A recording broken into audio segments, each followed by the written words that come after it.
Kailangan buwelo talaga eh. Umiiyak yung makina eh.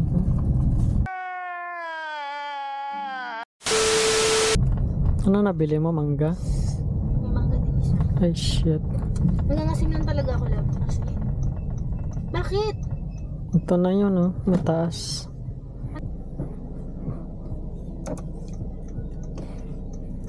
Saan ba tayo?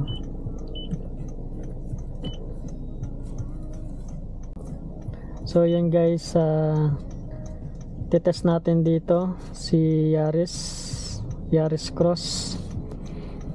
So sa mga nakakadaan dito, alam niyo na to kung gaano kataas ano. Sa Colonel Guido. Ako yung nagpapaliwanag ka. Sige, kain ka lang. So ayan, sige, kumain ka lang muna dyan. Ay, asin. Grabe naman yung asin mo. Laki naman ang asin mo. Grabe yung Pang isang buwan.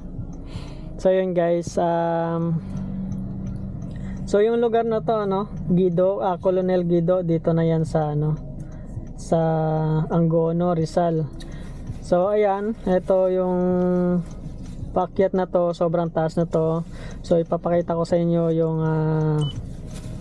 magiging vehicle, yung sa vehicle information natin para makita nyo kung gaano kataas yung lalabas na angle, yung tilt angle nitong sasakyan ano, habang umakyat tayo.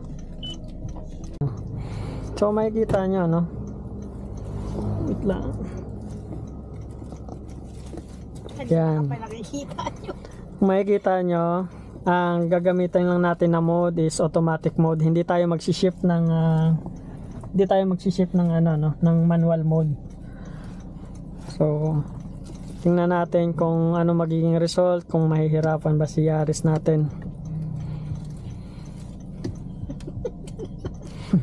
So nagdasal na yung kasama ko. So ayun, let's go, good luck. So let's go, naka-automatic mode lang po tayo. Sa uphill, punta tayong uphill. So uphill na tong dadaanan natin ano. Ayun. So hindi pa ako nakapunta ng Baguio, pero tingin ko sobrang taas nito. At yun, tingnan nyo na lang guys kung dito sa vehicle information natin, makikita na lang natin dito kung gaano kataas to, kung ilang angle yung lalabas dito. So let's go. Neutral, nakadrive na tayo, wala nang nakasunod sa likod natin. So, tanggal na tayong hazard. Go, Yarte. Wait lang, ang bibilis na nasa likod oh. Utang, bilis na. Nakabuelo talaga sila. Buelo ko din. Kailangan talaga nating bumuelo. So plus 4 tilt angle nya. Grabe, taas. Direct. So naka normal shit. Naka normal lang yon. Napatigil tayo, may kasalubong. Wala nga nito. Alalay. May tao pa sa likod, may motor sa likod. So kaya naman. Hindi tayo magsishift ng ano no, ng manual mode. So plus 7 tilt angle nya.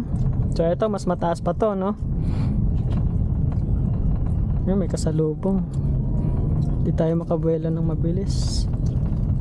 Plus 10 plus 8 yung tilt angle. So isa lang po yung kasama natin ngayon. Ito mas mataas pa to. So ito, sagad na to guys. Ito sagad na tong apak ko. Plus 11 plus 12. Grabe taas.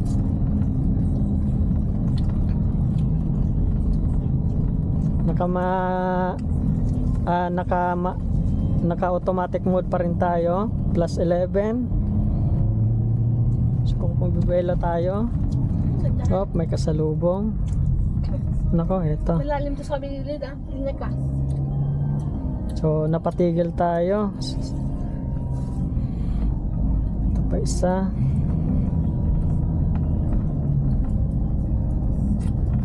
Plus 10. So sa mga nakakadaan na, sa mga nakapunta na ng Baguio, no, suggest naman kayo kung gaano kataas yan doon, kung may idea kayo.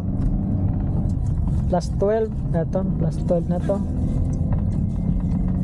Grabe ang taas.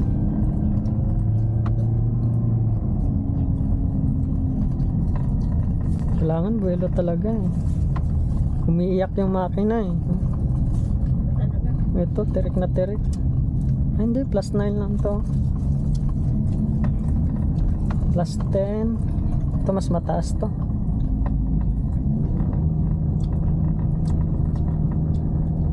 At plus 12. So maximum nya na nakita natin plus 12 lang, ano.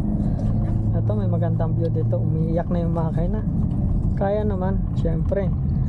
Yaris Cross to. Nabutan pa na din dalawa. Ayan na yung paspas kanina. Bawal parking. Ay, no parking. Ay, teka lang po. Alright. Teka lang kuya, tabi ko muna. Ito mas mataas pa yata to. Hindi ko pigi. Giya ba yan? Pwede ba yan? Pwede ba yan? City Cafe to. In 200 meters, your destination will be on the left. Ito sagad na to guys, ano. Oh, kaya naman. Sobrang bilis, oh. Kaya naman. Smooth na smooth. So ito, oh, wala tayong ibang karga. Ito lang.